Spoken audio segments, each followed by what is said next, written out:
옆에 분들하고 한번 인사하실까요? 더우신데 힘내세요라고 한번 인사하시죠.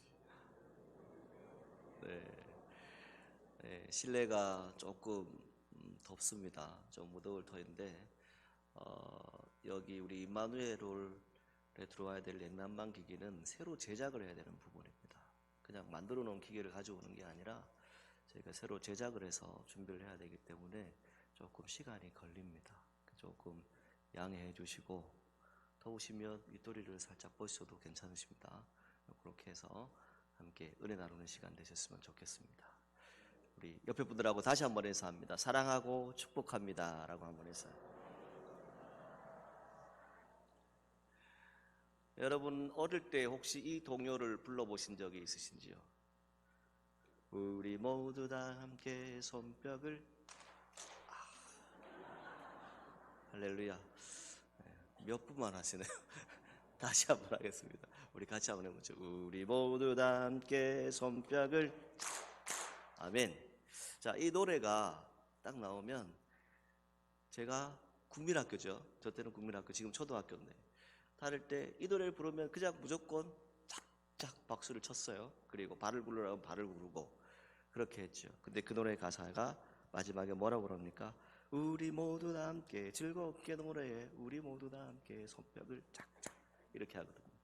자, 여러분 오늘 이 자리에 오셨는데 여러분 모두에게 하나님의 평안과 은혜와 즐거움이 가득하기를 축복합니다. 손바닥을 그냥 칠하는 게 아니에요. 왜냐하면 요즘 제가 이 사자성어를 한번 이렇게 쭉 들여다보고 있는데 그 사자성어 가운데 고장난명, 독장난명 이런 사자성어가 있습니다. 그 뜻이 뭐냐면 손바닥도 마주쳐야 소리가 난다 이런 뜻입니다. 여러분 오늘 성경에 10절 마지막에 뭐라 그래요? 마음과 뜻을 합하라 라고 말씀해요. 이 합하라고 하는 뜻을 찾아보면 연합하라, 단합하라, 우리 경상도 말로 얘기하면 뭉쳐라 이런 의미를 가지고 있어요. 자, 뭉친다라고 하는 의미는 무엇입니까? 마음이 하나가 됐을 때, 뜻이 하나가 됐을 때 뭉쳐질 수 있어요. 손바닥도 하나로 소리가 울리게 하려면 어떻게 해야 됩니까? 서로 이것이 맞아져야 돼요. 어느 한쪽만 있어서는 소리가 날 수 없습니다. 때로는 우리가 이렇게 서로 손바닥을 마주치고 서로 마음이 하나 되어서 뜻이 하나가 되어서 서로 연합해서 주의 일들을 할 수도 있지만 사람인지라 살아가다 보면 이 상대방이 생기게 됩니다. 그런데 이 상대방에 대한 부분들이 어떤 마음이 생기냐면 좋은 마음을 가질 수도 있지만 때로는 시기하는 마음이 생길 수도 있고 질투하는 마음이 생길 수도 있습니다. 그런데 이런 일들이 생기면 우리 어른들이 잘 하시는 말씀이 있어요. 저도 가끔 이 말을 하는데 둘이 다 똑같으니까 싸우지 이렇게 얘기를 해요. 둘이 똑같으니까 싸운다라고 얘기하죠. 이 양자 간의 다툼에 있을 때 어느 한쪽만이 잘못이 있다라고 말할 수는 없다고 생각을 합니다. 다 그 부분들을 자세히 들여다보면 서로 양보해야 될 부분이 있고 또 오해가 된 부분들이 있다면 서로가 풀어야 될 부분들이 있어요. 근데 그것을 너무 오래 지속하다 보면 어떤 문제가 생길까요? 매사에 모든 일이 그 일을 가지고 얘기를 합니다. 이게 풀리지 않았기 때문에 맺혀있던 것이 다 풀어져서 하나가 되어야 되는데 하나가 되지 않았기 때문에 그런 일들이 자주 벌어지게 된다는 것이죠. 물론 예외적인 상황도 있겠지만 대부분의 관계에 있어서 갈등이 일어나는 이유는 어느 한 사람에게만 있지는 않습니다. 모두가 다 서로 조금 더 이해하고 양보하고 또 그 모든 부분에서 서로 협력하는 부분들이 필요한 것이죠. 즉 반응할 때 이 문제가 생깁니다.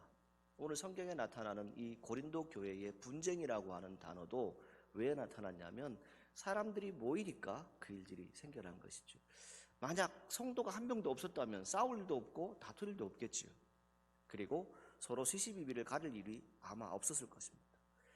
그런데 이 고린도 교회에 성도들이 모이기 시작했어요. 모였는데 이 성도들의 마음속에 어떤 마음들이 생겨났냐면 서로가 가지고 있는 그런 일들을 가지고 이야기하다 보니까 다툼이 생겨나는 것이죠. 그래서 바울이 이 고린도 교회를 향해서 그 분쟁을 다 멈추고 그것이 없이 오직 한 마음과 한 뜻으로 하나가 되라. 한 뜻을 이루어라. 누구 안에서? 예수 그리스도 안에서. 그것을 바울이 말씀하고 있는 것입니다. 오늘 우리 사천읍 교회가 예수 그리스도 안에서 한 마음과 한 뜻을 가지고 주님의 이름으로 성장할 수 있기를 축복합니다. 여러분들의 삶의 자리에도 하나님의 은혜가 충만하게 채워지시기를 주님의 이름으로 축복합니다. 지금 오늘 우리는 참 힘든 시대를 살고 있다라고 많은 분들이 얘기하십니다. 어쩌면 참 모질다라고 할 만큼 서로가 가지고 있는 이 사상이라 그럴까요? 이 가치관을 가지고 모든 것을 다 분별하려고 합니다. 심지어는 우리 사회는 보수다, 진보다라고 하는 얘기를 합니다. 그런데 나는 중도다라고 얘기하면 그럼 뭐냐라고 묻는 분들이 있어요. 저는 통합측 목사이기 때문에 중도입니다.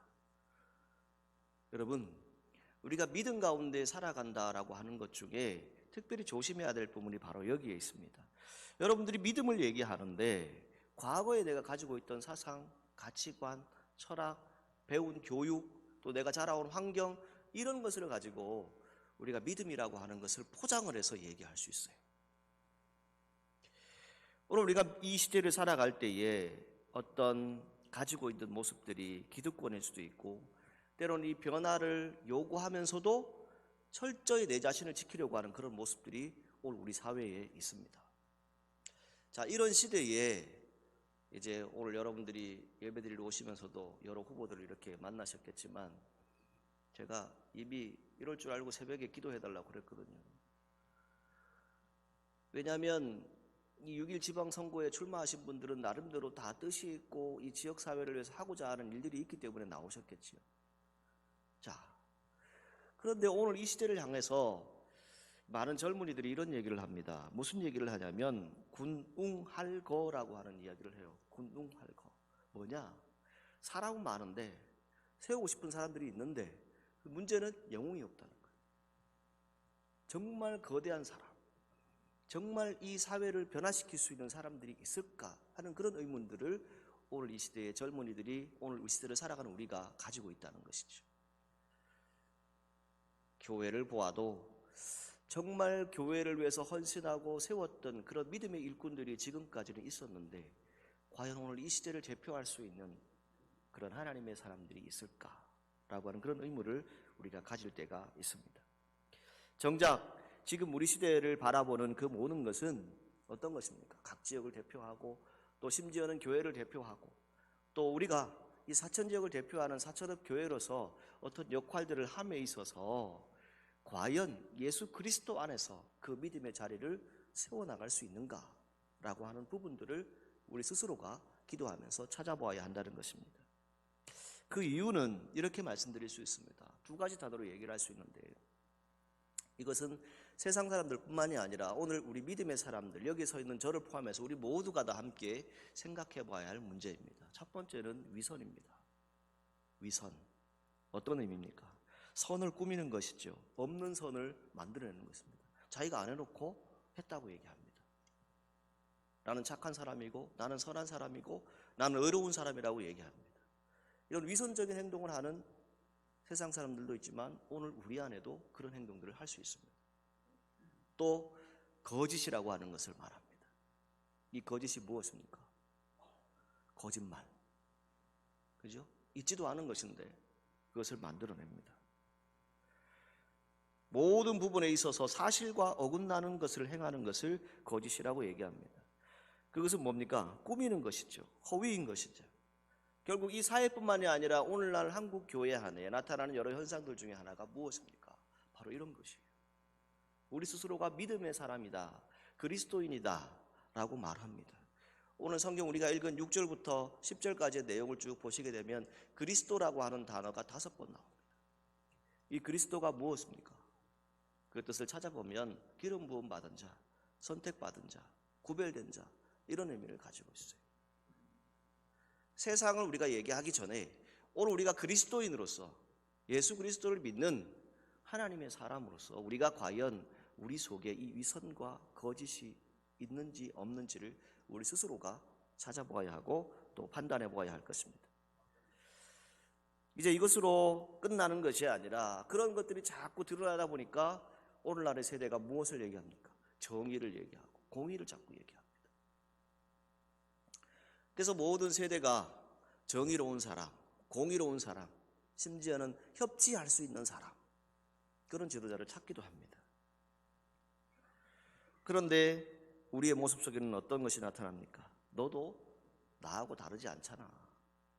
너나 나나 50보 100보지. 또 먼지 안 나는 사람 누가 있느냐라고 말합니다. 오늘 우리가 그리스도인으로서 보아야 할 것은 부정적인 통념을 만들어내는데 우리 스스로가 일조할 수 있습니다. 이것이 세상에서 이루어지는 것이 아니라 교회 안에서 이런 일들이 이루어질 수 있다는 것이죠. 이런 모든 현상을 통해서 보게 되는 것은 무엇입니까? 정의, 공의, 결국은 무엇을 얘기할까요? 한번 따라할까요? 나도 행복하고 싶습니다. 여러분 믿으세요?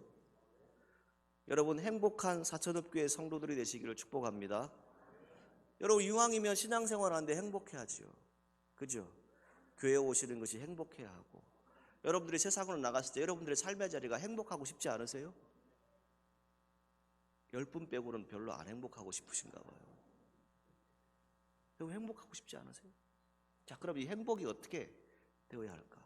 첫 번째는요, 행복은 어디로부터 출발할까요? 하나님으로부터 출발되어져야 합니다.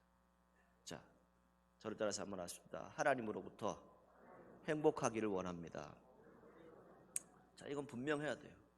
우리가 행복을 누린다라고 하는 것은 지난번에도 말씀드렸지만 세상적인 기준으로 어떤 부와 재물을 얻는 것이 아닙니다. 그것이 행복이 아니라고 말씀드렸어요. 우리가 행복은 예수 그리스도 안에 있고 그 뜻과 그 마음이 하나가 되어서 서로 연합해서 아름다운 공동체를 이룰 때 이곳이 행복할 수 있어요.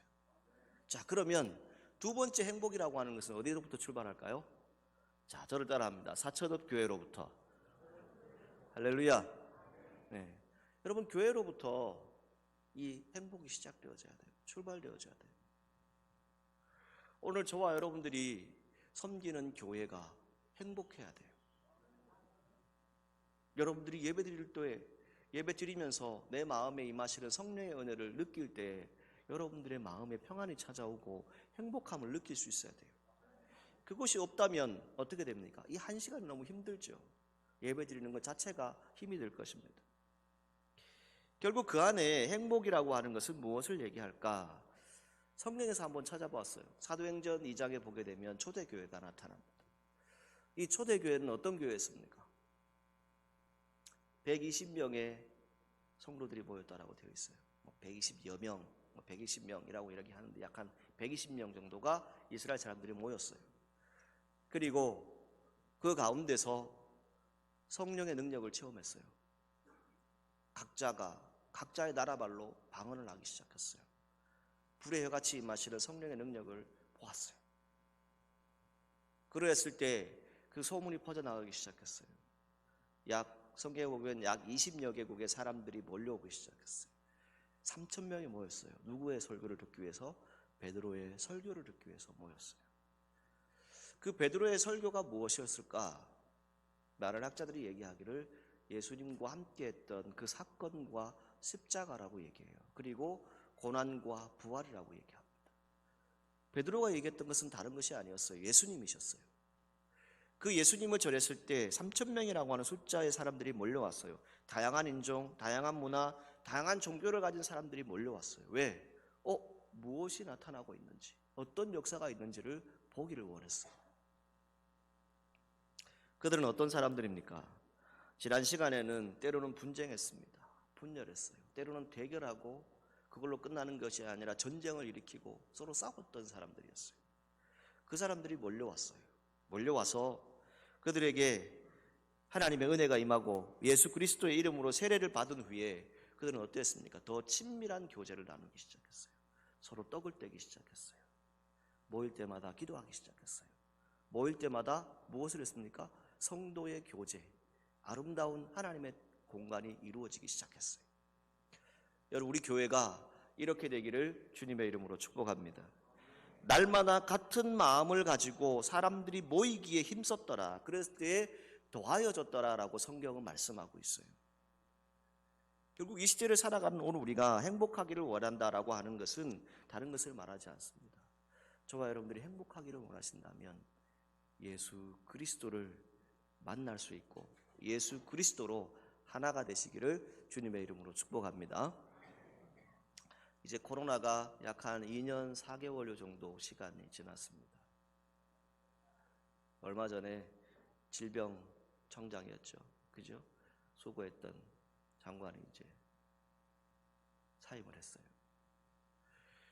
그 모습을 보면서 이런 생각을 했어요. 사회적 거리두기는 다 폐지되었어요. 그런데 그것으로 끝난 게 아니에요. 아직도 안개 속이라고 얘기해요. 어쩌면 막막해요. 어떤 일들이 있을지 우리가 아직 몰라요. 우리 찬양대가 오늘 찬양한 것처럼 내일 어떤 일이 일어날지 지금 아무도 몰라요. 여러분 아시는 것처럼 어제도 토네이도가 일어나서 독일에 많은 사람들이 죽었어요. 갑자기 돌풍이 불었어요. 어제도 제가 설교 준비를 하고 있는데 갑자기 오후에 우르르 쾅 하더니 비가 싹 내리더라고요. 이게 알 수 없어요. 이게 우리의 인생이거든요. 그런데 안개 속 같다라고 하는 이유는 뭐냐면 그만큼 어렵다라고 하는 거예요. 힘들다라고 하는 거예요. 최근에 우리 교단 내에 많은 교회들이 어떤 일들이 일어나고 있냐면 합병이라고 얘기하죠. 회사가 합병하는 것처럼 교회가 합병을 하는 거예요. 왜요? 성도가 없으니까. 여러분 세상 곳곳에 가보면 사람들이 그렇게 많은데 왜 성도가 없을까요? 왜 한 마음과 한 뜻으로 모이는 교회가 이런 어려움을 겪어야 할까요? 그냥 교회가 크고 교회가 성장했기 때문에 거기만 사람들이 모일까요? 아닙니다. 지금도 힘들고 어려운 교회를 찾아가서 헌신하고 수고하는 분들도 있더라고요. 그리고 하나님의 뜻을 받드는 분들이 있어요. 지금도 세계 곳곳에 힘들고 어려운 곳에 가서 복음 전하는 분들도 있어요. 자, 그러면 우리가 이 시제를 보면서 무엇을 해야 할까요? 어떤 자리에 있어야 할까요? 첫 번째 여러분들에게 이렇게 말씀드리고 싶습니다. 오늘 이 시제를 향해서 한한상 전 총리님이 계세요. 이분이 교수님도 하시고 총장도 하시고 은퇴를 하셨는데 지금은 이제 연세가 지긋이 드셨어요. 근데 우리 교회 중직자이기도 하죠. 이분이 일전에 무슨 책을 썼냐면 예수 없는 예수교회라고 하는 책을 썼어요. 근데 이것이 지금 이 시대에 다시금 이야기되고 있어요. 왜요? 오늘날 한국 교회 안에 오늘날 고린도 교회처럼 예수님이 없는 바울파, 개바파 이런 파들로 가득한 그런 교회들이 있다는 거예요. 그러다 보니까 서로 분쟁한다는 거예요. 싸우는 거예요.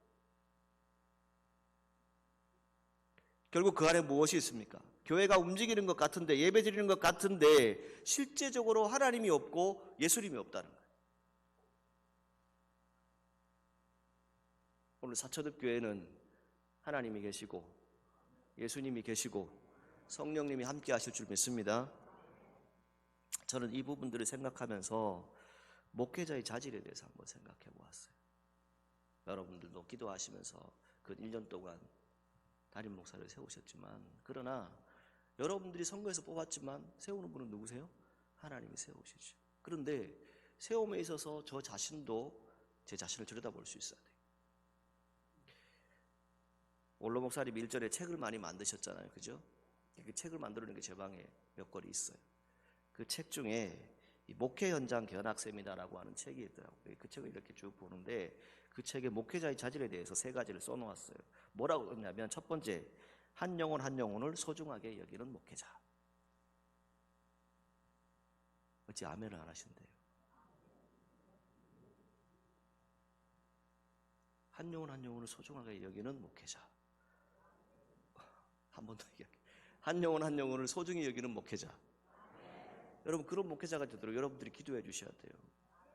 저도 기도하겠지만 여러분들이 저에게 가끔 만나면 이렇게 질문을 해요. 목사님 요즘 바쁘시죠? 라고 물어요. 물론 교회 여러 가지 일들이 있습니다. 신방도 하고 합니다. 그런데 솔직히 얘기해서 교회 일로는 조금 바빠요. 제 일로는 별로 안 바빠요. 그럼 제가 틈틈이 시간이 있다는 거죠. 그리고 여러분과 만날 수 있는 시간이 있어요. 그리고 여러분들과 교제하고 여러분들과 함께 기도하고 함께 예배드릴 수 있고 함께 은혜를 나눌 수 있는 시간들이 있다는 것이죠. 그럼 뭘 해야 되겠어요? 한 영혼 한 영혼을 소중히 여긴다라고 하는 것은 결국 무엇입니까? 오늘날 한국 교회 안에 목회자들을 향한 많은 분들의 얘기가 무엇입니까? 교회 일 외에 다른 데에 정신이 너무 바빠요. 해야 될 일은 안 하고 다른 곳에 너무 정신이 많아요. 여러분들에게 약속 하나 할게요. 지키려고 노력할 겁니다. 여러분들을 소중히 여기면서 기도하면서 목회하겠습니다. 한 영혼 한 영혼을 정말 사랑하는 마음으로 목회하겠습니다. 여러분, 오늘 이 시대가 왜 이렇게 되었을까요? 제가 한 블로그에 글을 읽으면서 참 마음이 아팠습니다. 한 청년이 엄마가 이제 곧 돌아가실 것 같으니까 목사님 기도를 받고 싶어서 연락을 했는데 전화를 바꿔주지 않아요. 목사님 번호를 모르니까 교회로 전화하고 또 아는 분들에게 전화를 해서 목사님 번호를 좀 알려달라고 하는데 목사님 바쁘시다고 거기 갈 시간 없다고. 결국 그 청년의 마음속에는 무엇이 남아있겠어요? 교회를 향한 아픔과 교회를 향한 반감이 남아있어요. 그게 글귀로 써져 있는 걸 보았어요. 그걸 보는 순간에 마음에 결심을 했어요. 하나님, 제가 쓸데없는 일로 바쁘다고 절대 얘기하지 않게 해주세요. 지금 영혼이 죽어가고 있어요. 영혼이 아파하고 있어요. 그럼 해야 될 일이 뭐예요, 목회자가? 가서 기도해주고 당연히 그분들을 안아줘야 되겠죠. 근데 오늘날 왜 목회자의 자질 가운데 한 영혼 한 영혼을 소중히 여기는 목회자, 이것이 첫 번째가 되어 있을까요? 여러분, 가정도 마찬가지고요. 모든 공동체가 다 마찬가지입니다. 결국 무엇입니까? 우리 서로를 소중하게 여기고 우리 서로를 귀하게 여기는 귀한 공동체, 우리 사천읍교회가 되기를 주님의 이름으로 축복합니다. 두 번째는 이렇게 되어 있어요. 성령의 능력을 사모하는 목회자, 이렇게 되어 있어요. 이건 당연한 것이죠. 제가 여러분들에게 한 몇 번 말씀드린 적이 있어요. 미국에 있는 목회자들에게 가장 큰 욕이 뭐라고요? 성령 없이 목회해라. 여러분, 성령이 없이 목회할 수 있어요. 직업적으로 할 수 있어요. 근데 그렇게 되면 교회 안에 어떤 분들이 생길까요? 여기 고린도 교회처럼 분쟁들이 생겨나요. 분명히 아픔들과 고통들이 생겨납니다. 세 번째로 이렇게 되어 있어요. 예수님 재림을 성경에 대한 믿음대로 믿고 전파하는 사람. 예수님 분명히 재림하실 거예요. 그런데 성경에 있는 대로 전파하는 사람. 성경에 없는 것 얘기하면 이단이에요, 여러분. 그런데 여러분들 가운데는 없지만 세상의 이단들을 보게 되면 어떻습니까? 다 예수님 재림한다고 얘기해요. 그리고 자기가 재림주라고 얘기해요. 근데 거기 따라가서 또 그 일들을 같이 하는 사람들이 있단 말이에요. 왜 그래요? 여러분, 오늘 우리 교회는 예수님이 있는 교회가 되기를 주님의 이름으로 축복합니다. 예수님이 있는 교회는 결국 목회자인 저부터 우리 모든 성도들이 어떤 마음으로 가져야 되는가라고 했을 때 이 세 가지를 통해서 저는 여러분들과 함께 같이 하고 싶어요. 첫 번째는 뭡니까? 우리 서로 존중하십시다. 서로 사랑하십시다. 서로 귀하게 여기세요. 그리고 두 번째는 뭡니까? 성령의 능력이 없이는 그 어떤 것도 할 수 없어요. 제가 여러분들에게 이런 부탁을 하나 드리고 싶어요. 여러분들 가운데 주일날 헌신하고 봉사하고 충성하시는 분들은 죄송하지만 주일날 하루라도 새벽에 나오셔서 기도하시고 사역하세요. 기도 없이 사역하면, 성령의 능력이 없으면 그건 그냥 형식적인 것밖에 안 돼요. 하나님 앞에 무릎 꿇고 기도하고 오늘도 하나님 앞에 설 수 있는 그런 믿음이 되셔야 돼요. 물론 여러 가지 형편으로 못 나올 수도 있어요. 그렇다면 새벽에 일어나서라도 그 자리에서라도 기도하세요. 하나님, 내가 오늘 주의 전에서 하루 헌신하고 봉사해야 하는데 그 일들을 감당함에 있어서 성령의 능력을 나에게 달라고 그렇게 기도하십시오. 오늘 교회가 어렵다라고 많은 분들이 얘기해요. 사실 어렵지만 그러나 다시 일어날 수 있는, 다시 회복될 수 있는 방법은 뭡니까? 복음으로 다시 돌아가야 돼요. 복음의 역사는 무엇이었어요? 영혼을 소중하게 여기고 성령의 능력으로 살아가고, 그리고 예수님의 재림, 예수님이 다시 오실 것을 믿고 그분을 기대하고 소망하는 것이 교회 공동체가 되어야 합니다. 그럴 때 교회는 부흥되어질 수 있고 하나님의 사람들로 가득 찰 것입니다. 괄목상대라고 하는 말이 있습니다. 이 사자성어인데 이 뜻은 눈을 비비고 서로를 본다라고 하는 뜻입니다. 눈을 비비면 서로를 본다. 여러분, 우리 교회가, 우리 모든 성도들이 영적인 눈을 여시기를 주님의 이름으로 축복합니다. 이 영적인 눈이 열려서 영적인 세계를 보아야 돼요. 우리가 세상을 살아가고 있지만 세상 속의 그리스도인으로서 우리가 볼 수 있는 것은 무엇입니까? 영적인 세계를 보아야 한다는 것이죠. 하나님이 무엇을 행하시는지, 그 성숙한 믿음과 성령의 능력, 하늘의 지혜, 예수 그리스도의 사랑, 이 모든 것이 우리가 말로만 하는 것이 아니라 정말 행동으로 나타나고 함께 섬기는 그런 공동체가 되기를 주님의 이름으로 축복합니다. 이 영적인 분별이 있을 때 오늘날 우리 시대가 얘기하는 공정, 공의, 이거요 다 해결되어질 수 있어요. 왜요? 우리 스스로가 그리스도인인데 그리스도인들이 영적인 눈을 안 연단 말이에요. 계속해서 육적인 부분으로 그 부분들을 바라본다는 것이죠. 아주 작은 것 하나부터, 작은 말 한마디부터 서로를 세워주고 기도하는 우리 사천읍 공동체가 되기를 주님의 이름으로 축복합니다. 크게 두 번째는요, 이렇게 말씀드리고 싶어요. 자, 한번 따라 하시죠. 교회는 하나님의 교회입니다. 사천읍 교회는 하나님이 세우셨습니다. 여러분 믿으시지요? 네. 교회는 하나님의 교회입니다. 제가 여기서 간단하게 한 가지만 말씀드릴게요. 절대 교회 안에는 어떤 우상도 있어서는 안 됩니다. 심지어는 각 교회마다 어떤 일들이 일어납니까? 목회자가 우상이 되어 있어요. 목회자는 우상이 아닙니다. 심지어 어떤 교회는 장로님이, 권사님이, 집사님이 우상이 되어 있어요. 성령의 은사를 받으면 그게 다 한 것처럼 다 쫄쫄쫄쫄 따라다녀요. 성령의 은사는 누구로부터 내려오는 겁니까? 하나님으로부터 오는 거예요. 그 모든 영광은 어디로 가야 됩니까? 하나님께로 가야 됩니다. 근데 사람이 영광을 다 받는단 말이에요. 그러다 보니까 교회 안에 어떤 일이 일어나는 거예요? 고린도 교회처럼 이 은사에 대해서 얘기하는 이유가 무엇이겠습니까? 은사는 하나님으로부터 온 것이기 때문에 그 은사를 서로 연합해서 하나가 되어서 마음과 뜻을 합하는 것으로 나타내라라고 하는 것을 바울이 얘기하고 있는 것입니다. 교회는 하나님의 교회입니다. 이 교회는 하나님이 부르신 것이고 또 하나님이 풍족해 하시는 것이고 하나님이 거룩함에 참여한 성도들이 함께하는 것입니다. 그 성도들에게 바울이 말하는 것은 무엇입니까? 오늘 본문에 나오죠. 견고하게라고 8절에 얘기합니다. 견고하게. 흔들림 없이. 조금 더 성경적인 부분들을 찾아서 여러분들에게 옮기면 좌우로 치우치지 않고 어느 한쪽으로 치우치지 않고 중심을 딱 잡고, 중심을 잡되 누구의 중심이에요? 하나님 중심, 예수님 중심, 성령 중심.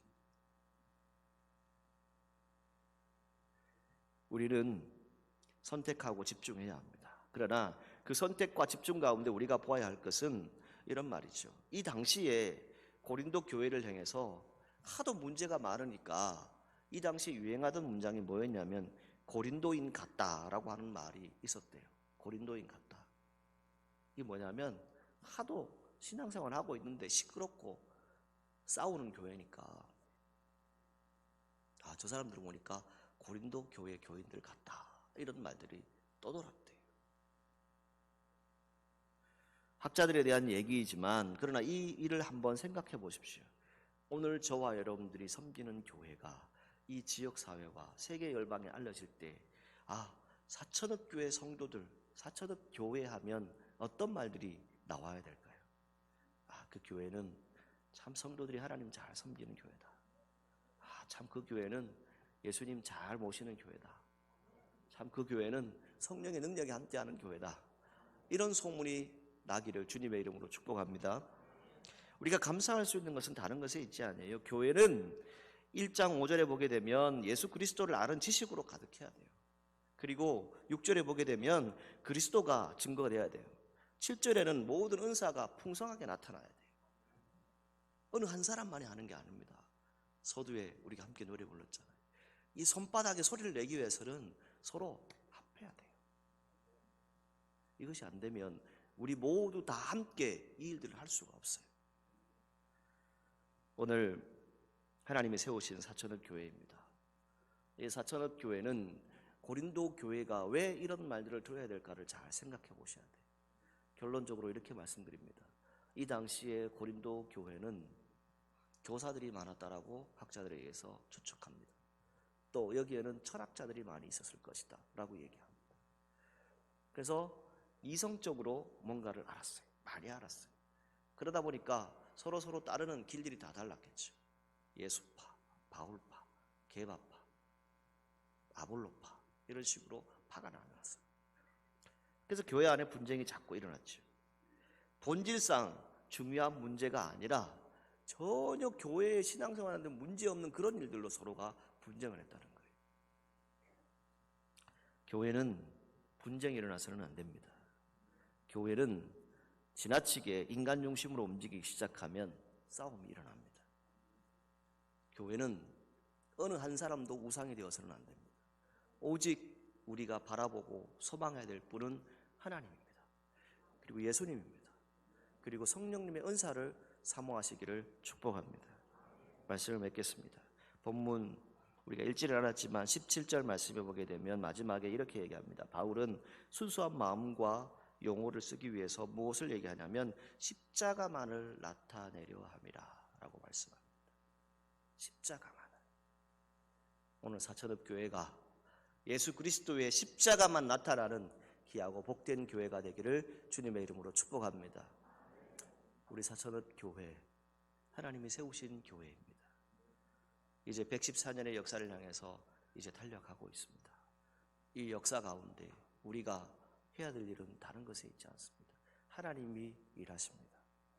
하나님이 일하시되 우리 모두 다 함께 한 마음과 한 뜻이 되어서 어떠한 분쟁도 시비도 없이 오직 주님의 뜻을 나타내는 귀하고 복된 교회가 되기를 주님의 이름으로 축복합니다. 기도하시겠습니다.